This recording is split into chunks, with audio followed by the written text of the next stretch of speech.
my YouTube channel. लोगोफोर जों दा मसलपुर सिरिसबारियाव जन्दिस जारिनो थांनो नागिरदों। साराखौ लानानै नैया मालिकआ स्कुटि सालायबाय थादों।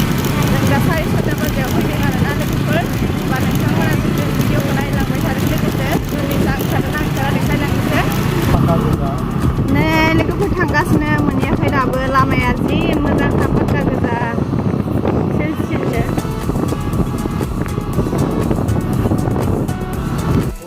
नैया एसेबां मोजां लोगोफोर मुसलपुरनि लामाखौ आं जि मोजां नुखायो बंफां सारि सारिनो जि मोजां लामा पाक्का गोजा।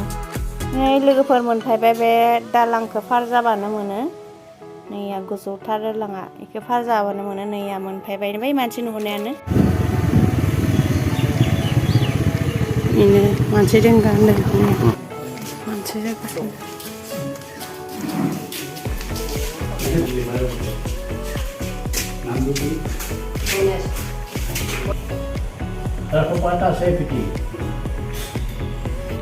लोगोफोर बे खुरानि जन्दिस जारिनाया जोबोर मोजांथार आरोना खाथिखाथारो।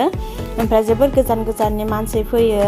ओमफ्राय जोंबो सिगांनिफ्रायनो थांगासिनो आरोना 7-8 बोसोरनिफ्रायनो बे खुरानियाव जन्दिस जारिगासिनो। ओमफ्राय सानफ्रोमबो मानसि नुखाथारगोन बे खुरानियावहा गोजान गोजाननिफ्राय फैयो सानसेबो मिस गैया आरोना।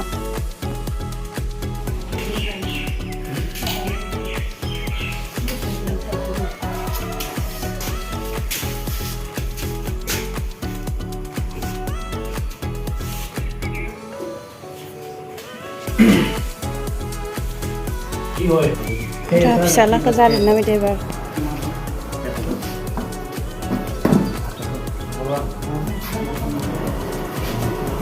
ओंखारना ओंखारा नायनोसै साइसफोरा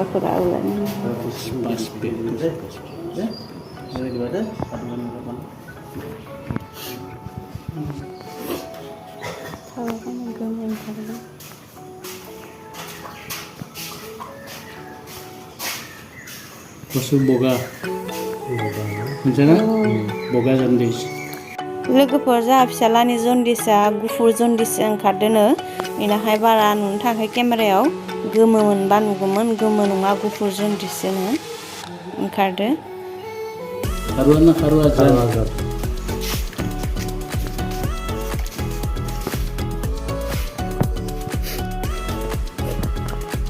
nunggu jar dong